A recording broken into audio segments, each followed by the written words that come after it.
संगमनेरमधील दहशतीला लोक कंटाळली होती असं म्हणत नवनिर्वाचित आमदार अमोल खताळ्यांनी थोरातांवरती टीका केली आहे। संगमनेरातील जनतेचा विजय झाला तो, कारण संगमनेरमध्ये जे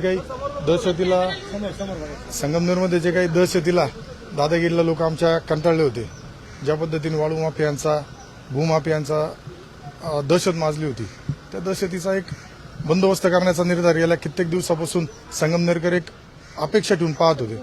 परंतु महायुतीच्या माध्यमातून शिंदे साहेब असतील, फडणवीस साहेब असतील, अजितदादा असेल व माझे दैवत ज्यांना मी मानतो आमदार राधाकृष्ण विखे पाटील, सुजयदादा विखे पाटील यांच्यामुळे मला ते यश मिळालं। त्यामुळे निश्चितच एक संगमनेर भयमुक्त करू शकलो याचं मला एक भयमुक्तीकडे वाटचाल सुरू झाली याचं एक समाधान आहे। पण संगमनेरमध्ये राधाकृष्ण विखे पाटील आणि बाळासाहेब थोरात यांचा जो संघर्ष आहे, यांच्यातला जो वाद आहे, तो वर्षानुवर्ष महाराष्ट्राने विरोध बघितलेला आहे। आज तुम्ही विजय मिळवलेला आहे आणि तुम्ही सगळ्या नेत्यांची भेट घेतात, दादा काय म्हणाले? नाही, माझी राजकीय जीवनाची सुरुवातच राष्ट्रवादीमधून झाली होती। अजितदादाच माझे त्यावेळेचे गुरु होते, का ज्यावेळेस मला राष्ट्रवादी विद्यार्थी संघटनेत मी काम करताना दादांनी मला राष्ट्रीय सचिव म्हणून जबाबदारी दिली होती।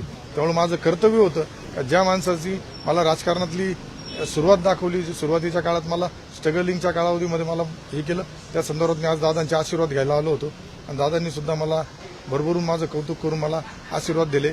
एक संगमनेर सारख्या ठिकाणी तू खूप जी जनतेच्या मनातलं होतं ते एकूणच इलेक्शन काळामध्ये ज्यावेळेला प्रचार सुरू होता त्यावेळेला आरोप प्रत्यारोप रंगले होते आणि वातावरण फिरेल असं दिसलं होतं, परंतु ज्या पद्धतीचा निकाल लागलेला आहे तो काहीसा सर्वसामान्य जनतेच्या अपेक्षेपेक्षा वेगळा आहे असं वाटत नाही? नाही, जनतेच्या बाहेरच्यांना नाही विश्वास बसत आहे, कारण संगमनेर हे एक आभासी चित्र निर्माण केलं गेलं होतं का संगमनेर खूप सुसंस्कृत नेते आहेत, संगमनेरमध्ये सगळं आलबेल आहे, परंतु संगमनेरातील जनतेनेच निर्धार केला होता का यंदा संगमनेरमध्ये परिवर्तन करायचं। तर बाहेरच्या लोकांसाठी हे अनपेक्षित आहे, परंतु संगमनेरमध्ये जे मतदार आहेत, मतदार मायबाप बंधू भगिनी, त्यांना अपेक्षित होतं का इथं परिवर्तन होणार आहे। 8 टर्म असलेल्या आमदाराला सुरुंग लावलेला आहे, कधीपासून ही तयारी चालू होती, कशा प्रकारची तयारी? नाही, विधानसभा म्हणून तयारी नव्हती चालली, परंतु एक मोठ्या व्यक्तीविरुद्ध, मोठ्या काय म्हणतात त्याला प्रवृत्तीविरुद्ध हा आमचा लढा खूप वर्षापासून चालू होता आणि ते चालू असताना आम्हाला तो योग जुळून येत नव्हता। परंतु मागील 2.5 वर्षापूर्वी जे आपलं महायुतीचं सरकार आलं, शिंदे साहेब असतील, फडणवीस साहेब, अजितदादा विखे पाटील यांनी ज्या पद्धतीने कामाचा धडाका महाराष्ट्रामध्ये चालू केला, केंद्राच्या व राज्याच्या विविध लोककल्याणकारी योजना असतील, आज लाडकी बहीण योजना असेल, पीक विम्याचा असेल, पीएम सन्मान योजना असेल, म्हणजे कितीतरी अशा योजना सांगता येतील का ज्या माध्यमातून आम्हाला एक संधी भेटली का घराघरामध्ये जाऊन ते काम पोहोचवण्याची। त्यावेळेस संगमनेरमध्ये आम्हाला जाणवलं का इथे जी भीती दहशत आहे त्यावर आम्ही काम चालू केलं आणि निश्चितच ती विश्वास दिला त्या लोकांना का इथं विरोधक आहेत, विरोधक सक्षम आहे आणि आपल्याबरोबर एकनाथ शिंदे साहेब आहेत, विखे पाटील आहेत, त्या विश्वासाला कुठेतरी एक मतदारांनी निश्चित आम्हाला साथ दिली। निवडून आल्यावर थोरातांनी शुभेच्छा दिल्या का? कन्या ह्या देखील मतदारसंघात फिरत होत्या, प्रचार करत होत्या, रॅली करत होत्या, त्यांच्याबाबत सुजय विखे यांनी जे वक्तव्य केले त्याच्यावरून देखील मोठा गदारोळ खरं संगमनेरमध्ये झाल्याचं पाहायला मिळालं होतं।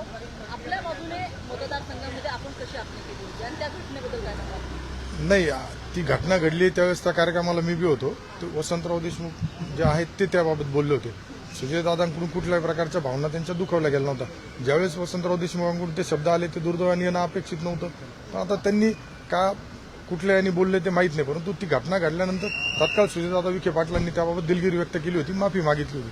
परंतु यांनी ज्या पद्धतीने ते संपल्यानंतर ज्या गाड्या जाळपोळ करण्याचा प्रयत्न आला, माझ्या पाठलाग करून माझ्या कार्यकर्त्यांच्या घराघरामध्ये जाऊन विचारण्याचा प्रयत्न आला, अमोल खताळला कुठं लपून ठेवलं, तुम्ही त्याला बाहेर काढा, हे लोकांना आवडलं नाही। जी दहशत दादागिरी होती ती सक्त दाबल्या गेल्यासारखा जो प्रकार होता, परंतु धांदरबळच्या घटनेनंतर म्हणजे माझं तर म्हणणं असं आहे का त्यावेळेस जरी वसंतराव देशमुख बोलले नसते तरी सुजय विखे पाटलांवर, माझ्यावरती व आमच्या सरपंच संदीप देशमुखवरती हल्ला करण्याचा प्लॅन यांचा पूर्वनियोजित होता। कारण एक अर्धा तासामध्ये प्रत्येक जे रस्ते आहेत त्या गावाकडे येणारे 4 रस्त्यांना 500,000च्या संख्येने लोक हत्यारे घेऊन गोळा झाले होते, याचा अर्थ हे पूर्वनियोजित होतं। पण त्याचा फायदा दुर्दैवाने, फायदा म्हणा किंवा तोटा म्हणा, तो दुर्दैवाने त्यांनी ज्या राजकीयांनी घेण्याचा प्रयत्न केला तो त्यांना घेता नाही आला। उलट जनतेने भीती दहशत मुक्त करण्यासाठी आमच्या पाठीमागे जनता उभी राहिली।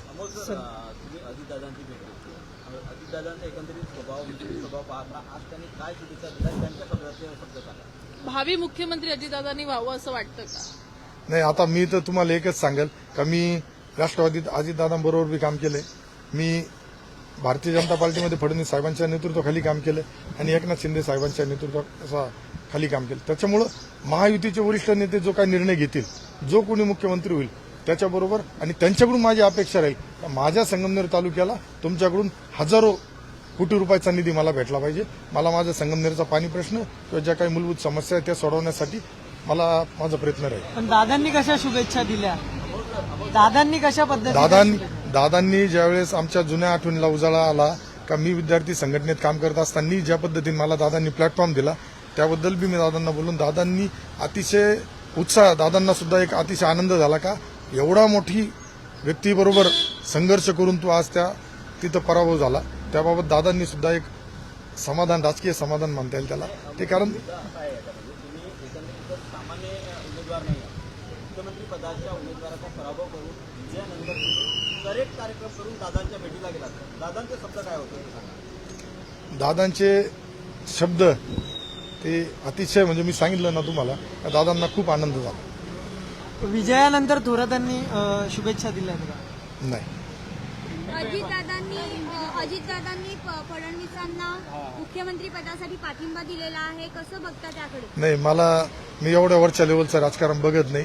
मी आत्ताच 2 दिवसापूर्वी मी आजपर्यंत ग्रामपंचायत बी लढलेलो नाही, नगरपालिका लढलेलो नाही. त्याच्यामुळे मी एवढंच सांगेल का जे काही महायुतीचे सर्व नेते मिळून निर्णय घेतील त्या सर्वांना माझ्याकडून बी शुभेच्छा राहतील. आणि असा काही आम्हाला महाराष्ट्राच्या विकासासाठी, म्हणजे माझा मी लहान आहे खूप, पण माझं हे राहील का महाराष्ट्राच्या विकासासाठी हे सगळे नेते सामोपचाराने पुढे जातील आणि एकमताने एक निर्णय व्यवस्थित होईल, महाराष्ट्राच्या हितासाठी होईल. आमचे दिवसभरातले सर्व अपडेट्स, ताज्या घडामोडी आणि थेट लाईव्ह पाहण्यासाठी सबस्क्राईब करा, लाईक करा कोकणचं नंबर 1 महा चॅनल कोकण 7 लाईव्हचं YouTube चॅनल.